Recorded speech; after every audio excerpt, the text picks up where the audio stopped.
که فقط با یه شاهزاده زیبا ازدواج میکنه. زیبا، خوشتیپ، قد بلند، با ابهت، درست مثل شاهزاده های تو قصه ها.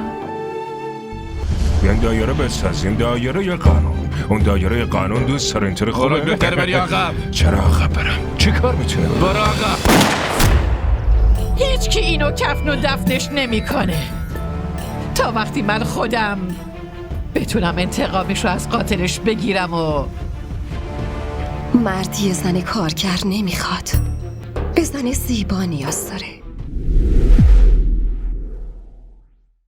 यारा तेरी यारी कैसे निभावा दुनिया से आनी किवें समझावा दुनिया से आनी किवें समझावा